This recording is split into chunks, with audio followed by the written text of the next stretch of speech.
Algunas cositas así de parroquiales para comentarles. Hemos pasado por los foros para ver si empezaron a participar, empezaron a escribir, intervenir. Vimos que algunas ya se animaron. Eh, Recuerden que en la semana tienen dos espacios de consulta, uno los lunes, entendemos que hay una de las estudiantes se sumó, y mañana jueves tienen otra instancia. No, el jueves, no mañana.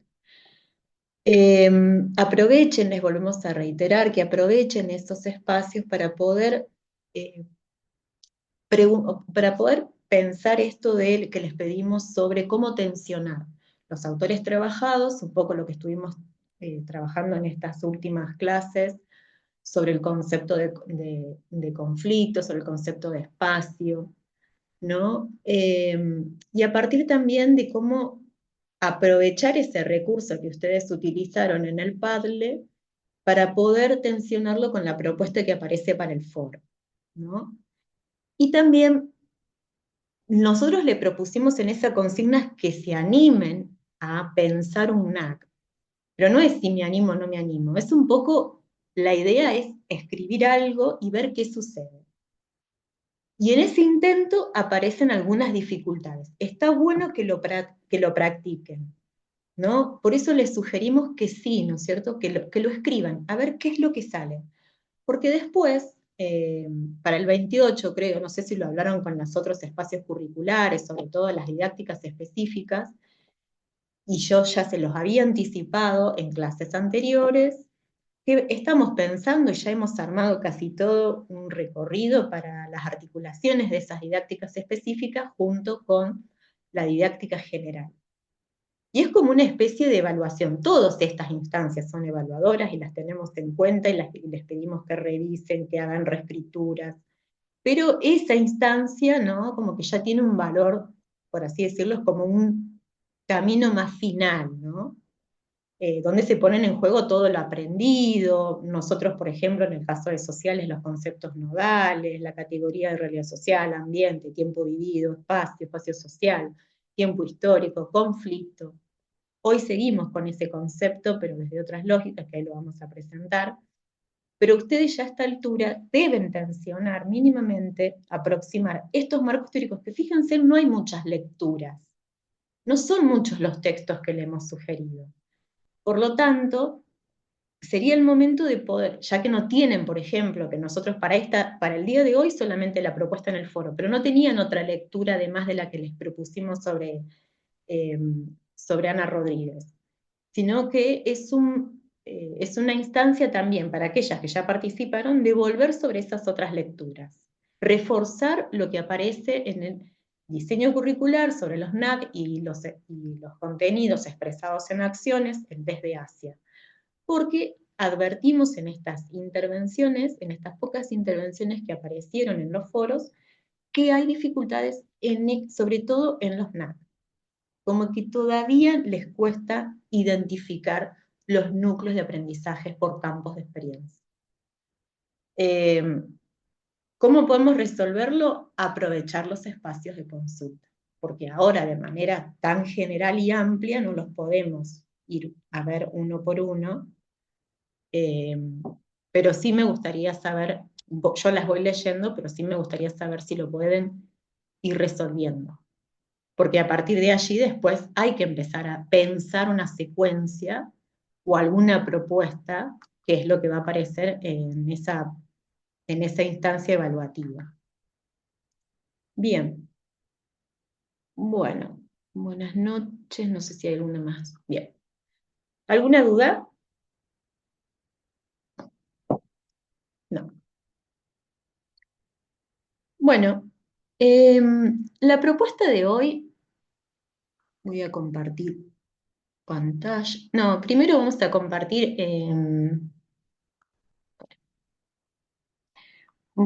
Sil, vos vas a leer, ya lo tenés abierto tu. Sí, Ah, buenísimo. Entonces hago la introducción y compartimos después la página de la red. Y después paso a hacer las preguntitas. La propuesta de hoy es terminar con el módulo 3, el concepto de conflicto social, pero más vinculado con una patita que ustedes seguramente la deben haber trabajado en otras unidades curriculares. Pienso en pedagogía de la educación, pienso en sociología de la educación, o quizás en algunas de las didácticas, la verdad que no lo sé, pero en este caso lo recuperamos al conflicto social y el concepto de cuestión social vinculado con las infancias y las instituciones educativas que atienden a las infancias, porque consideramos que no lo podemos obviar y no lo podemos dejar de pasar justamente en una enseñanza de la ciencia social. Sobre todo, pensando que hemos abordado en estas dos clases previas, cuando hicimos la introducción al concepto de conflicto, desde algunas lógicas explicativas europeas, que nacen en Europa, ¿no es cierto?, en Europa occidental, en el siglo XVIII, en el siglo XIX, en un contexto económico, ¿no?, donde surge el capitalismo comercial e industrial, que se extiende a partir del imperialismo, la ocupación de nuevos territorios. Entonces ahí aparecen corrientes de pensamiento que empiezan a indagar o a suspender lo que se consideraba el conflicto social desde una idea más funcionalista para pasar a otra idea un poco más contemplando las luchas de clases a partir de ese proceso de industrialización y la ocupación de nuevos territorios. Y nosotros sumamos otra ala, más latinoamericana, más desde las corrientes que piensan desde este lugar, ¿no es cierto?, de la geografía a nivel mundial, que es el sur, que es el hemisferio sur. Entonces sumamos la perspectiva decolonial. Ahora, todo ello no nos sirve, más allá de una lectura muy global que podamos hacer, si no tenemos en cuenta esas miradas, ¿no es cierto?, y quizás otras que pueden ir apareciendo, para poder entender en dónde se insertan las instituciones educativas que atienden a las infancias, o que se encargan de, ¿no es cierto?, de educar y cuidar las infancias hoy. A mí se me ocurrió en este momento pensar, y hay algo allí en el programa, desde lo que nos propone, nos acerca la autora, doctora en educación por la Universidad Nacional de La Plata, investigadora también por Flaxo, Patricia Redondo. Seguramente la han escuchado, o la han leído. Imagino que la habrán leído en alguna de las otras unidades curriculares como mencioné antes. La autora nos ayuda a entender, bueno, tiene muchos escritos, ella es investigadora, ha estado hace un recorrido desde desde Flaxo, ¿no es cierto?, sobre las infancias, el proceso de desigualdad en América Latina. Ha recorrido Ecuador, Colombia, también en el Caribe y especialmente en las zonas, ¿no es cierto?, un poco bastante vulnerables, en el caso de Brasil, como la favela. Y también tiene centros de estudios en el conurbano bonaerense.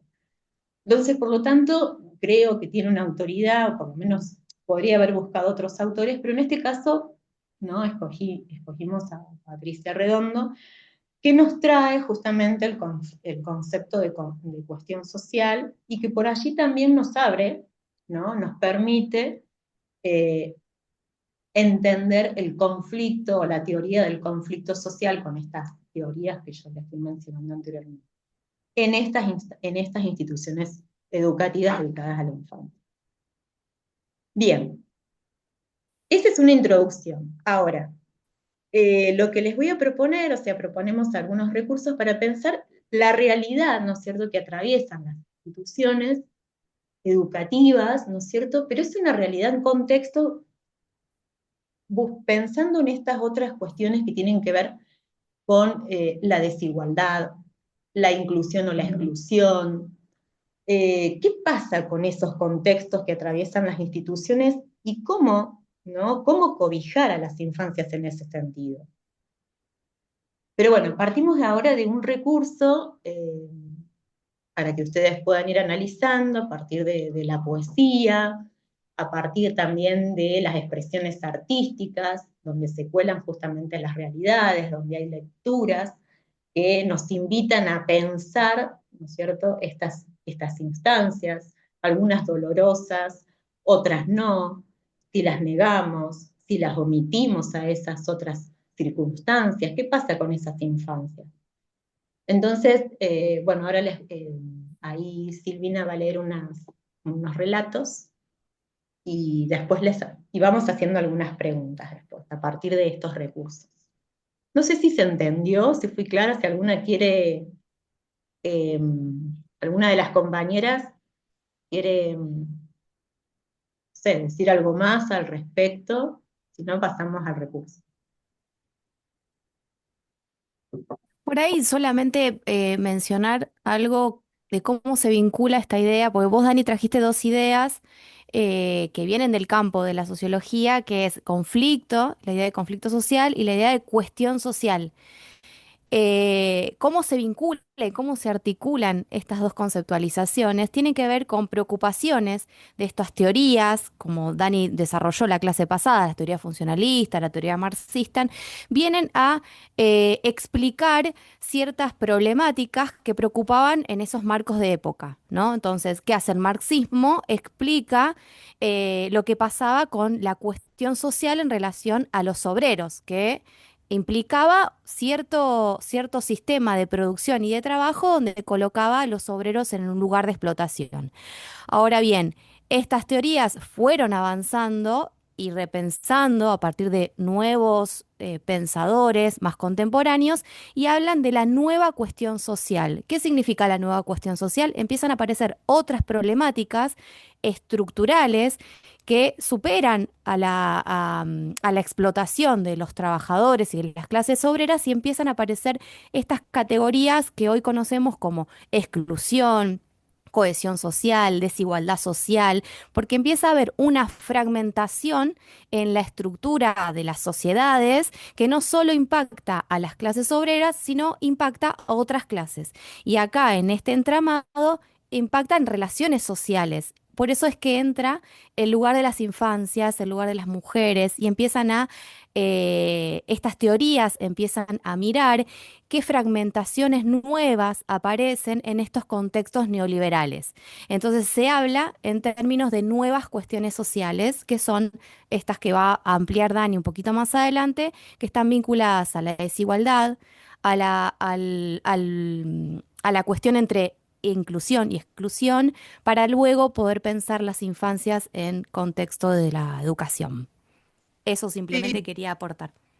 yo, Buenísimo. Rosy, me permiten que cambia es el sentido de para qué se investiga o para qué se hace la ciencia, ¿no? Porque antes por ahí la idea era más conservar un orden establecido y lo que ahora se intenta pensar es que tal vez, o se hacen preguntas si el orden que está es el orden que debería ser o cuál, o la pregunta sería cuál sería el orden que debería haber, sobre todo pensando que dimos un salto histórico, ¿no? Que fueron la conquista de los derechos. Entonces esos derechos humanos nos permitieron pensar la igualdad de categorías, ¿no? De que todos somos humanos, entonces todos somos merecedores de esa igualdad. Entonces eso por ahí fragmentó esa ciencia tan rígida, incluso las ciencias sociales, ¿no? Más conservadoras.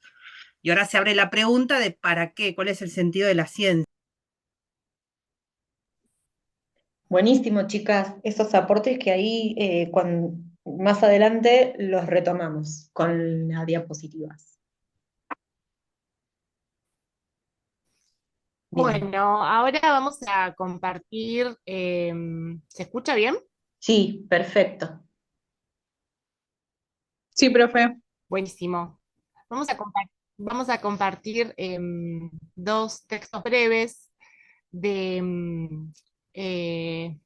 Lourdes Landeira, que es una escritora nacida en Uruguay, en Montevideo, que está radicada en Argentina desde la década de los 80 y escribió en una revista que se llama El Anartista, eh, tal vez les resuene un poco alguna incidencia o influencia política ese nombre, eh, una serie de textos que se llaman hiatos y diptongos de infancias. Nos preguntábamos hace un ratito entre las profes si ustedes se acuerdan lo que es un hiato y un diptongo. ¿Se acuerdan? Lo tienen que haber estudiado por ahí, en la primaria.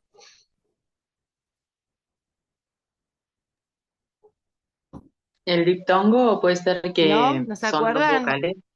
Bueno, dos vocales que se juntan.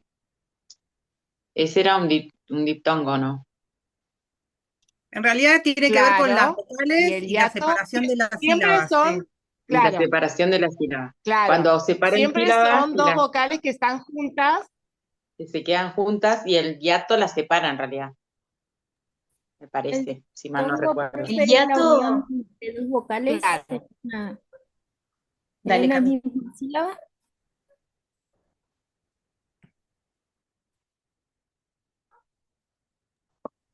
No se escuchó, Camila, ¿qué Ay, no dijiste? se ¿Puedes escuchó. repetir? que, que es la unión de dos vocales en una misma sílaba, perdón. Claro, el hiato, en el caso del ¿Esa hiato, cuál la sería? unión de dos vocales El diptongo. abiertas. Ahí está, ahí pone Estefa El teatro, diptongo es cuando están juntas y el hiato cuando se separan. Siempre son palabras que tienen dos vocales juntas. pero las vocales en el caso del diptongo tiene que ver con puede ser una cerrada y una abierta, o pueden ser las dos cerradas, y u. Bueno, ahí está. Ahí están poniendo algunos ejemplos las compañeras. Claro. Por ejemplo, sí, o poeta. Ahí hay un hiato, porque no se separa como poeta, sino poeta. Ahí hay un hiato en esas dos vocales. Bueno, para que nos quedemos pensando un poco en esa idea de en una misma palabra vocales que a veces aparecen como juntas y a veces como separadas.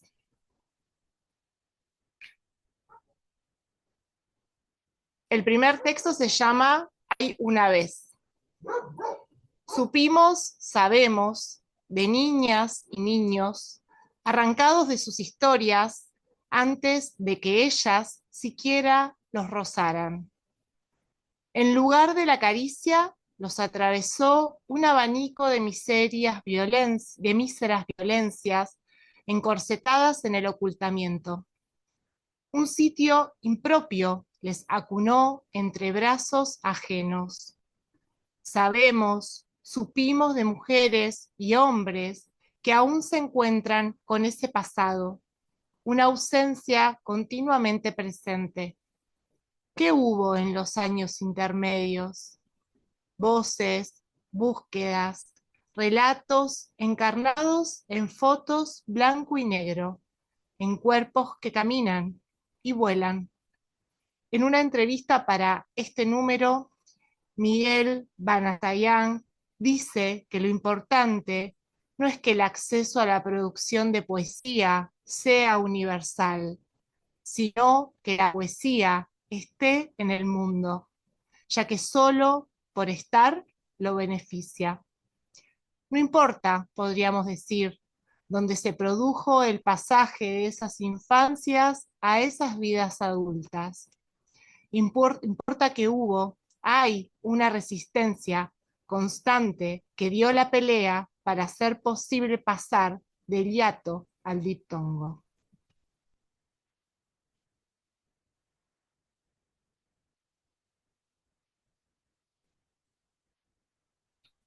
Y este segundo texto que se llama Donde el lobo siempre está. ¿Qué palabras podrían suceder a las que salen de los cuerpos marcados por la irrupción tan extraordinaria de una guerra mundial, del secuestro de niños organizado por un Estado que desapareció personas de manera sistemática? Ahora bien, ¿qué sucede con las experiencias y los relatos de la vida cotidiana? Para Agamben, la negativización de la experiencia la ha sustituido por meras representaciones. Al hombre y a la mujer, agrego para hacerlo inclusivo, le queda reservado el lugar de espectador y reproductor, de quien se instruye de lo que ve y repite mecánicamente. Hace algún tiempo comencé a preguntarme por la extinción de los refranes. Todos los que conozco me suenan antiguos. Al mismo tiempo, no dejo de asombrarme por el ingenio de ciertas imágenes y frases que recorren las redes sociales, algo así como grafitis digitales. Cuando me pregunto por las similitudes, surge de inmediato lo vivencial. Ambos intentan transmitir un saber, lo perdurable versus lo efímero. Por su parte, aparece como la primera gran diferencia entre refrán y graffiti virtual. Sin embargo, aquellas máximas transmitidas de generación en generación, además de la continuidad en el tiempo, traían como correlato la moraleja, el juicio inapelable. El graffiti, en cambio, supera la sentencia con su ética inmanente. Desde allí enriquece. En los últimos días de un nuevo diciembre dolorosamente trágico, si no es grande la palabra, se fijó uno en mi retina, porque quizás el oxímoron es mi figura preferida. Un día te van a decir que los jubilados somos ñoquis porque no trabajamos, y lo vas a creer. A riesgo de equivocarme, continúo con el juego de similitudes y diferencias, y creo que quien lo escribió le puso el cuerpo a muchas de las marchas que quienes van a creer lo incongruente solo han visto mediados por pantalla, o no, o ni siquiera. Son contemporáneos, quizás compatriotas, a lo mejor colegas, vecinos, familiares, o detentan uno y más parentescos. Sin embargo, los separa la frontera entre la sensibilidad empática que se eriza en la piel y el automatismo de los repetidores de sillón.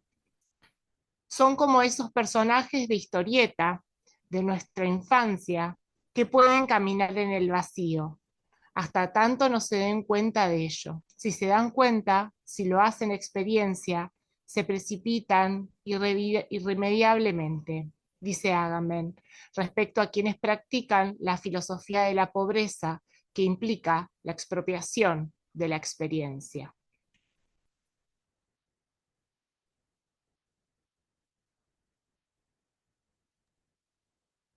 Buenísimo.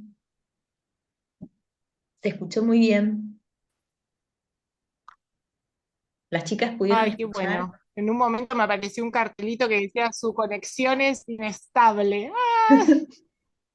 Habías Ay, quedado congelada, pero se te escuchaba bien. Perfecta. Sí, profe, estaba congelada, pero se escuchaba bien. Ahí, ¿ves? Me apareció. El cartelito no apareció en vano. bueno. Bueno, ¿qué le parecieron esos textos?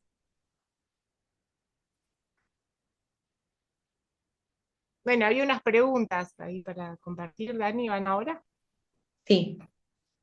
No sé si se ven. Ahí se están empezando a ver. Sí, se ven, profe. Eh, uf, ahí está. Ahí se ven. Sí, Buenísimo. Aquí apuntan los relatos de Lourdes Landeira con el título de Hiatos y diptongos de la infancia. Bueno, ahí las chicas, tanto Estefa como Silvina, intentaron aproximarlas, ¿no es cierto?, a estas ideas, estas estructuras gramaticales sobre el concepto de hiatos y diptongos, pero cómo podríamos entenderlos de manera metafórica para poder aproximarnos a esto que nos propone la autora sobre las infancias. ¿Cómo es aquella infancia que la autora evoca en sus escritos? ¿Por qué Miguel Benazayagá afirma que lo importante del pasaje de aquellas infancias a la adultez es que hubo una resistencia? O sea, ¿a qué remite ese concepto de resistencia? Y ¿Qué significa el título del relato donde el lobo siempre está? ¿No? Y las dejamos pensando. No sé si alguna quiere comentar a partir de lo que fueron escuchando. Estas preguntas son como orientadoras, son guías que las invitan a ustedes un poco a reflexionar sobre lo que nos leía Silvina, pero pueden surgir otras intervenciones de ustedes, qué les llamó la atención, o por qué esta metáfora de hiatos y diptongos, ¿no? No sé si pudieron entenderlo, no sé si aparece, yo no las estoy viendo, pero no sé si aparece algo ahí en el chat. No, nada por el momento.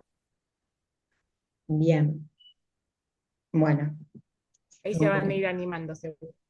sí. Ah, quedó en color, bien. Dani, ¿se les podrá compartir después? Porque No, tiene imágenes. fui yo porque recién lo copié para ponerlo en el chat, ahí los descolorazos. Ah, sí, no sé qué me dice. Ahí copió el link yo. No, que las chicas accedan por ahí a la página donde están esto Sí, que leyó Silvi, porque tiene imágenes que van acompañando, que está, bueno, van como en sintonía de lo que, la poesía que se presenta. ahí se ve. Sí, Es la revista El Anartista. Algo Silvina mencionó al inicio de leerla. Este es el texto, ¿no? El título de lo que va a aparecer después, porque hay bastantes relatos. Ay, me escucho yo. Eh, el anartista, ¿no le sugiere algo el nombre? debe haber un micrófono prendido, fíjense, chicas, No puedo que seguir acerca. hablando. Sí.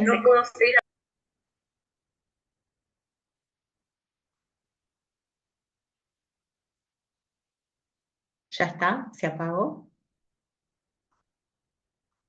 ¿Apagaron Ahí los se micrófonos? escucha mejor. Bien. Bueno, había una vez, el que leyó Silvina al principio, ayer leímos dos, había una vez, y el otro, después hay otras tantas, donde el lobo siempre está, ¿no? Este es el otro texto, con estas imágenes que dice Rocío.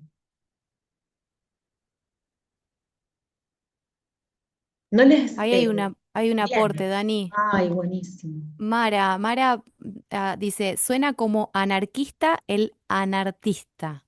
Muy bien, bien. Y entonces, ¿saben lo que es el anarquismo?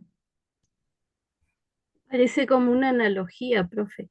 Por eso Bueno, dije eso. sí, sí, claro. Es a propósito, es adrede que le ha puesto ese nombre o quién es. Aparte de la letra roja y el fondo negro. Claro, muy bien, bien. Y entonces, ¿qué sería hiatos y diptongos ese relato sobre las infancias? ¿Qué aparece en lo que nos compartió Silvina sobre el texto, sobre este relato? La negativización de la experiencia, dice, la ha sustituido por meras representaciones. Después dice al hombre, en realidad no quiere decir al hombre, a la humanidad, a la sociedad entera en su conjunto. Le queda reservado el lugar de espectador y reproductor, de quien se instruye de lo que ve y repite mecánicamente. ¿A qué está haciendo lugar ahí? Cuando al inicio empezó con la guerra mundial, el secuestro de niños organizados por un Estado que desapareció personas de manera sistemática. Frente a esa realidad, ¿qué pasa? Acá hay otra cosa que nos está comentando quien escribe. Entonces, volvemos a esta pregunta. ¿Qué significa hiatos o por qué hiatos y diptongos de las infancias? ¿O qué es lo que aparece allí?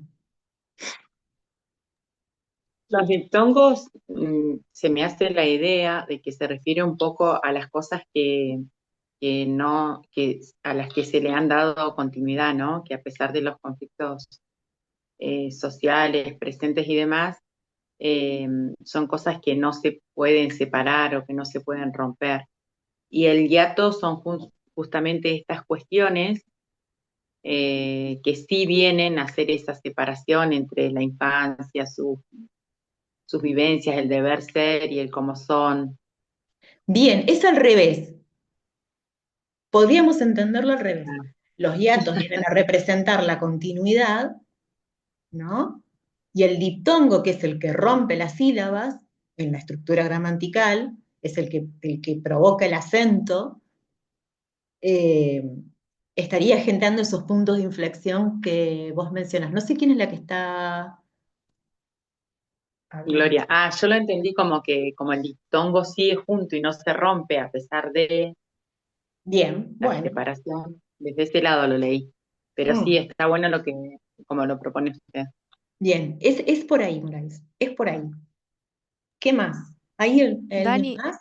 Sí, sí, en el chat, Mari remite a la del lobo, dice, el lobo siempre está, me suena a que el poder siempre está presente y siempre va a haber desigualdad.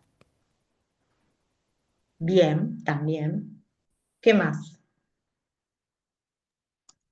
Por ahí está bueno El recuperar conflicto, esto que leíste de la experiencia, Dani. O sea, ¿por qué dice que se pierde la experiencia y se quedan en fotocopias? ¿Qué significaría perder la experiencia y quedarse en fotocopias? Claro, bien. No sé dónde lo leí, ya me perdí.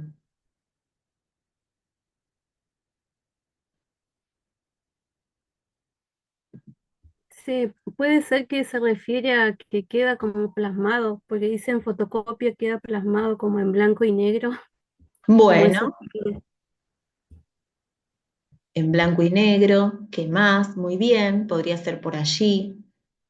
Un poco lo que también nos está haciendo eco este texto tiene que ver también con las tecnologías, con el internet, con las redes, con el copio y pego, con el no reflexiono, no estoy atento a lo que sucede más allá de lo que me muestra la pantalla, como que la pantalla es mi límite también. O sea, la nube, por así decirlo, las múltiples opciones, posibilidades que me ofrece, me pierdo allí y no miro lo concreto, lo real, la experiencia, lo que aparece más allá. Es un poco esto, ¿no? Y que creo en lo que me dice la pantalla. Hay algo Dani, ahí. ¿te acordás del video, el corto que uno de los cortos que habías propuesto, que muchos lo eligieron, que se llama Copy Paste, que era este del hijo que era todo gris? ¿Se acuerdan que muchos lo eligieron para... Claro, ahí Sí. está, perfecto. El del año pasado, sí, que tenían que elegir varios cortos las Había uno que se llamaba animaciones. Copy Paste. Sí.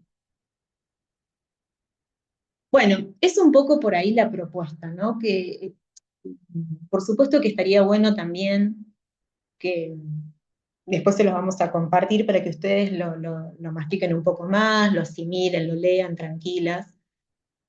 Eh, si bien en este caso hacemos alusión, o sea, hacemos alusión a la cuestión social a partir de un recurso que tiene que ver con lo artístico, ¿no? O sea, en este caso el texto, el tejido que se logra allí, nos muestra la realidad social, ¿no es cierto? Nos expone sobre lo que sucede, pero también de una manera poética, ¿no es cierto? Y simbólica, y también desde la gramática.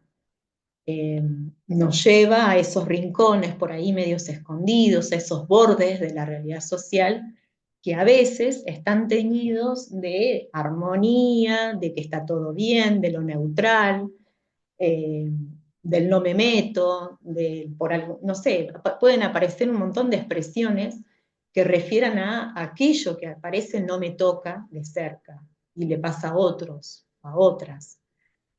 Sin embargo, ahí el arte, ¿no es cierto?, a partir de diferentes manifestaciones, nos pone como si fuera un espejo y nos muestra la realidad. Porque podemos decir es hermoso, pero realmente nos está mostrando eh, ¿no? La contrahegemonía, por así decirlo. Un poco la revista alude a eso, ¿no? Eh, Alude a romper con esa idea de armonización o esa quietud de la sociedad. Es en ese sentido que va un poco la propuesta de hoy, ¿no es cierto? La cuestión social, no sé si la pueden ver ahí, recupero algunas ideas, la cuestión social y las instituciones educativas que atienden a las infancias. Eh, es un poco lo que Ani, traigo de... Sí, no sé si me van a hablar. no, solo para detenernos ahí, que Dani lo mencionó y aparece mucho en los textos, ¿no? Que son textos, bueno, eh, literarios, ¿no? Que es esta idea de experiencia, ¿no? Que es un poco la crítica social viene de la mano de esta idea y me parece como frenar ahí un poquito porque es una conceptualización muy importante para el diseño curricular de la educación inicial en nuestra provincia, la idea de experiencia, ¿no? Como algo que es intransferible, algo que le pasa al otro y que solamente el otro en función de sus vivencias lo puede procesar como experiencia, ¿no? Y que es algo, en esto de pensar el copy-paste, que es intransferible, que es del sujeto, que lo tiene que vivenciar y que atravesar eh, por sí mismo, digamos, ¿no? Por más que uno quiera transmitir una experiencia, la experiencia se produce.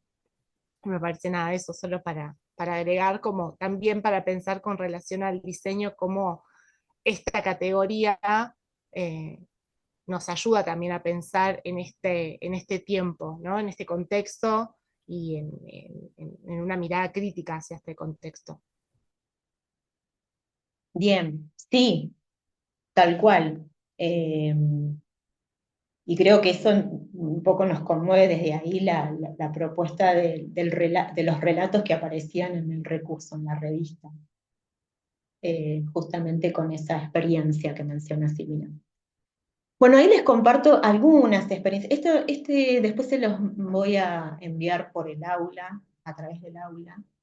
Pero yo recupero acá algunos ejemplos, por ejemplo, que suceden en las instituciones y que tienen que ver con la cuestión social y con conflictos con los que hay que lidiar en el día a día dentro de las salas o la escuela. ¿No es cierto? En este caso hay un ejemplo ahí, por ejemplo, en un ámbito rural, que no dice muy bien hacia qué lugar es, pero dice en el jardín rural se hizo la reunión de los padres, bueno, planificada, estamos hablando de la década del 70, fíjense, hace muchos, convocada con mucha antelación, que ya era difícil de acceso hasta el jardín, los padres, las madres, no dicen las familias, ¿no es cierto?, las configuraciones familiares diversas todavía no aparecen en ese relato. Entonces dice, tenían muchas cuadras para llegar.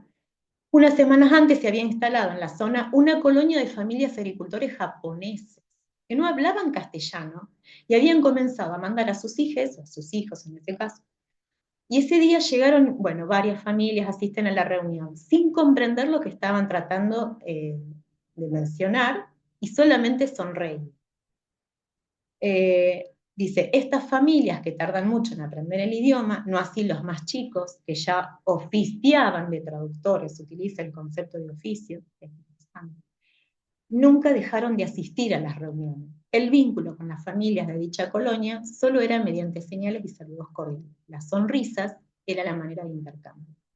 Está bien, ella le pone esa nota de color, ¿no es cierto?, al final, las sonrisas, pero por supuesto que para las maestras, para el equipo directivo, para la comunidad en su conjunto, sobre todo los padres y madres de esos niños que asistían a esta escuela rural, habrá sido todo un desafío intercambiar y comunicar qué hay que hacer, cómo llevar adelante, ¿no es cierto?, el ingreso a la sala, la salida, las tareas, con una situación de estas características.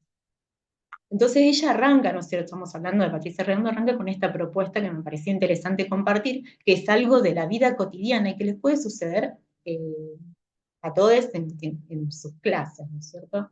Bueno, después nos trae, comparte un poquito del concepto de la pobreza, recupera a un sociólogo como Juan Villarruel, que es bastante conocido, por lo menos para el ámbito de las ciencias sociales, donde el autor dice,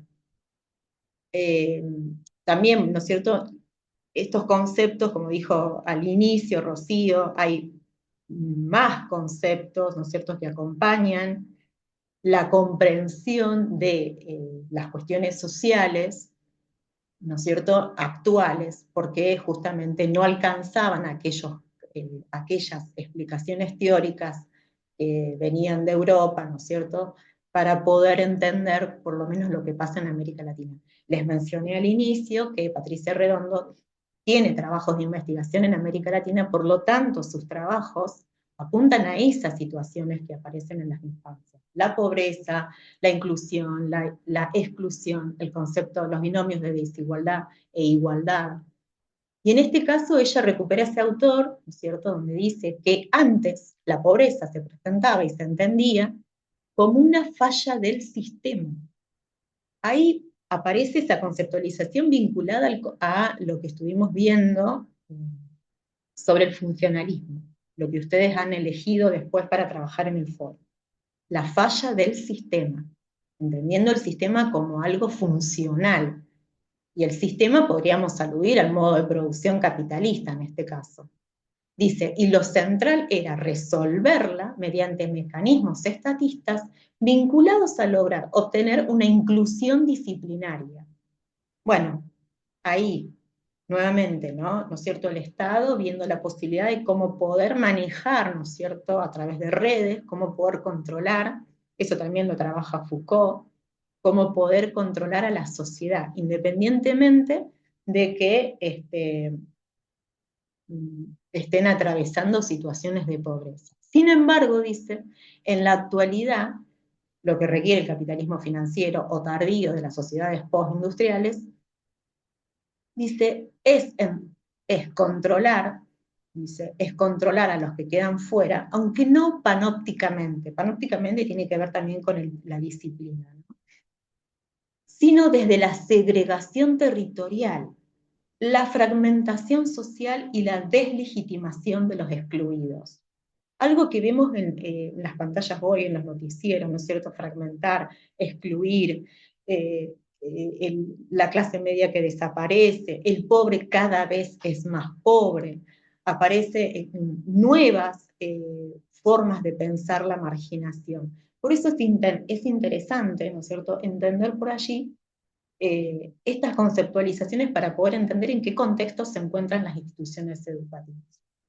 No sé si hay alguna intervención, alguna pregunta, si alguna quiere decir algo. En ese caso, dice, el concepto de inclusión está inscrito en un arco de variedades, dice, discursivas que refieren a la temática de la educación y su vínculo con la pobreza, la marginalidad y la exclusión. Dice, es poco frecuente, dice la autora, la problematización sobre qué significa incluir y sobre si esa inclusión resuelve o transforma la cuestión de la desigualdad. O sea, nos invita a reflexionar en ese sentido. Por supuesto que ella lo piensa en un contexto que tiene que ver con lo que mencioné anteriormente, que es la América Latina.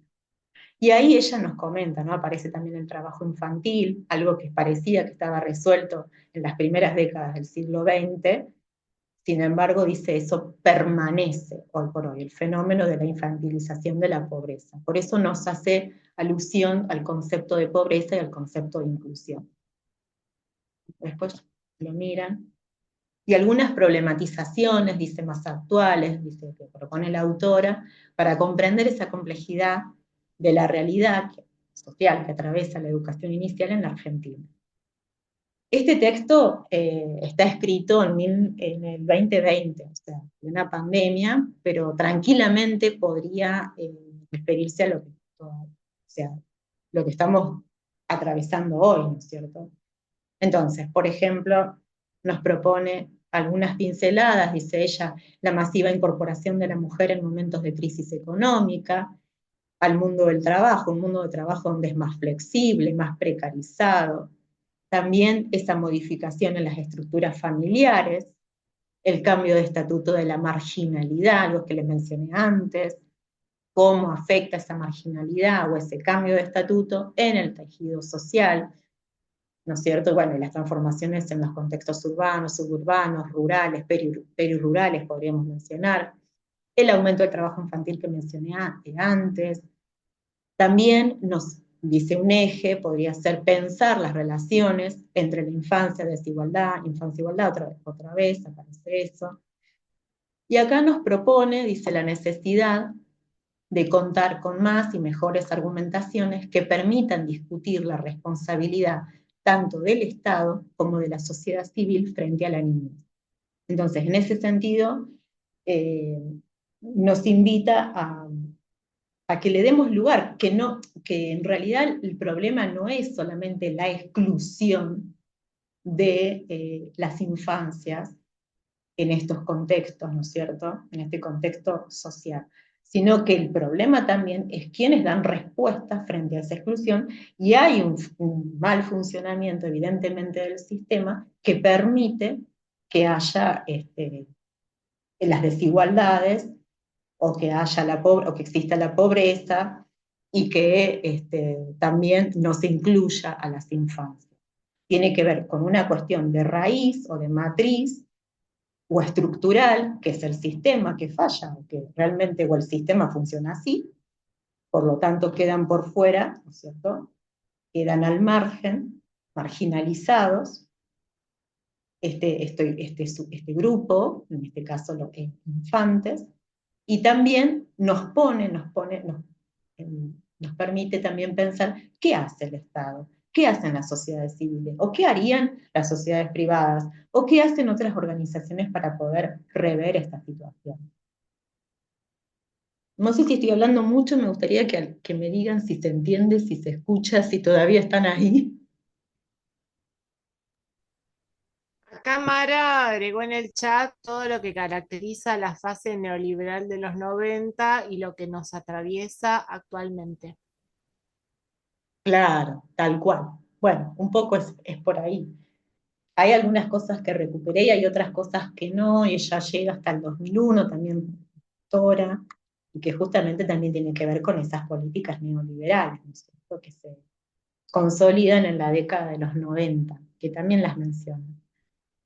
Hay algo que también aparece en esa problematización, que es el reconocimiento dice, de la singularidad, la multiplicidad de experiencias infantiles, dice, que no borra el derecho, porque no aparece todavía el derecho, al acceso a los bienes culturales universales. Y ahí ella hace un ejemplo, acá los menciono, sobre los niños wichí, podrían ser otra comunidad, ¿no es cierto?, que habita en el territorio del Chaco de Formosa, lindantes al río Bermejo, no debería reducirse su enseñanza solo a lo próximo, o a una sacralización de dicha diferencia. A la inversa, dice, la educación infantil debería comprender la educación intercultural y tendrá que reconocer que lo propio, pero sin dejar de entender, ¿no es cierto?, lo ajeno o lo extranjero, porque eso también nutre la comprensión de la realidad social. Y ahí dice, bueno, a ese niño que en tanto pertenece a la humanidad toda. Nos quedan pocos minutos, así que yo voy a ir, después de esto lo seguimos trabajando, cuando se los comparta por ahí. Pero me gustaría que pensemos en estas preguntitas. ¿Cuáles son hoy aquellos imaginarios o la autoimagen que ustedes se hacen sobre la tarea del ser docente, como futuras docentes, ¿no?, en la educación inicial? ¿Hay algo allí acerca de una infancia idealizada? O sea, ¿con qué se encontrarían ustedes si van a las salas? ¿Y acaso el contexto, o sea, estamos hablando del contexto social, histórico, territorial, barrial, lo que fuese, comunitario, limita la potencialidad de enseñar en las salas de jardín de infantes? Bueno, me parece interesante a partir de esto que nos ofrece la autora, o quizás otros autores, también la autora cita a Sandra Carli, seguramente la han leído, que también trabaja el concepto de cuestión social, también trabaja el concepto de pobreza, o la interculturalidad, ¿no es cierto? Bueno, ¿cómo eso se va a aparecer? Es lógico que aparezca en las salas, ¿no es cierto? Y que no estamos hablando de una infancia justamente armoniosa, ¿no es cierto?, como por ahí nos pintan, sino que con problemáticas, familias que proceden, ahí vimos un primer ejemplo, el caso de la comunidad japonesa, de agricultores, u otras situaciones, ¿no es cierto? Situaciones familiares, de contextos de familias, de configuraciones familiares, que también interceden, ¿no es cierto?, en el aprendizaje de los niños, de las niñas. No sé si... Dani, sí, puedo bien. hacer viste que yo, a ver, me parece que esto que está trayendo Dani en referencia a los textos y a lo que leyó Sil, es para que nosotros podamos pensar ese campo social, ¿sí? Y nuestro campo social como docente de nivel inicial va a ser con las infancias, ¿no? Entonces, por ejemplo, ya hablamos de una categoría que es infancias, ¿sí? Si nosotros hablamos con nuestra abuela y le decimos infancias, esa categoría de infancias le sería ajena. Le dice, ¿por qué no dice los nenes y las nenas, por ejemplo? Nos podría llegar a preguntar, ¿sí? ¿Qué significa esto de hablar de infancias? ¿Por qué ahora hablamos de infancias y antes se hablaba de nenes y nenas? Todos esos cambios, ¿sí?, tienen que ver con cómo miramos lo que se nos aparece adelante de los ojos. No todos miramos lo mismo, ¿sí? Lo que aparece delante de los ojos es un fenómeno óptico, ¿no? Lo que comprendemos es lo que podemos hacer con eso que aparece, ¿sí? Entonces, por ahí, esto de los hiatos y los diptongos tiene que ver con hacerse preguntas de cómo miramos, en este caso, las infancias, ¿sí? O la infancia como una categoría, ¿sí? Esto que trae Patricia Redondo también al final, ¿sí? Imagínense que nosotros, ¿cómo vemos la diferencia? ¿Sí? Si los nenes, si trabajamos en un jardín donde los chicos son wichis y siempre anduvieron en patas, ¿sí? Y les vamos a decir que anden siempre en patas, total, siempre anduvieron así. O por ahí les podemos preguntar si tienen frío. ¿Entienden cómo se ve la diferencia? ¿Cómo se naturaliza algo? ¿O cómo se pregunta si eso está bien? Y el chico te dice, sí, está bien, no tengo frío porque acá hace calor. ¿Sí? Pero si siempre anduvo en patas en otro lado, ¿no sería normal preguntarle si entienden las preguntas que se tienen que hacer, pensándolo pedagógicamente? No sé si un poco para pensar las diferencias desde un lugar que nos permitan, digamos, construir sentidos igualitarios, ¿no? Hacia, digamos, prácticas más emancipatorias, tal vez. Claro, que también esa igualdad pueda ser o sea, que podamos transitar, ¿no es cierto?, dentro de otros contextos que nos puedan entender a partir de otras culturas, que podamos ser libres también. Esto que vos mencionás, que traes, Estefa, sobre, bueno, una costumbre de andar en patas dentro de la casa, y no sé, podría ser otro, ¿no es cierto?, la del uso del mantel, que hay niños que en la casa usan mantel y hay otros que no, que tiran las migas adentro de arriba de la mesa, así como así. Cualquiera de esas costumbres, ¿no es cierto?, que también, o quizás otras, que puedan ser entendidas en otros contextos, ¿no es cierto?, que puedan ser permitidas. Pero estamos hablando de contextos cotidianos que después se trascienden a otros, como por ejemplo el tema de la bandera, el tema de las canciones, el tema de, bueno, ahí los enfrentamientos sobre lo que piensan los niños, si participan o no eh, dentro de las actividades comunitarias de sus pueblos preexistentes. Hay un sinnúmero de situaciones que pueden aparecer y que también ahí está nuestra mirada, como dijo Estefa, sobre qué es lo que hacemos también, ¿no es cierto? ¿Qué es lo que permitimos? No lo que permitimos, sino cómo encaramos esas realidades. Un poco por ahí es la pregunta. Y también un poco es pensarnos en que cualquier contexto puede surgir en la sala y que lo que suceda por fuera de esa sala también intercede, atraviesa las ventanas de las salas del jardín y las puertas, ¿no? Que no es algo blindado, que la sala no es lo que voy a trabajar ahí adentro y nada más y que después cada uno va a su casa, sino que justamente lo que contiene a las salas de jardín está inmerso en un contexto social, histórico. Bueno, ahí estoy, bueno, vi algunos mensajitos, ya estamos en hora, no sé si están las compañeras del paso de radio, no sé si. Flavia, ¿estás por ahí? ¿Firmaron todas la asistencia? Yo lo estoy por hacer, profe, recién. Bueno, Ok. Profe, bien. yo no vi la asistencia. Oh, arriba de todo, vale.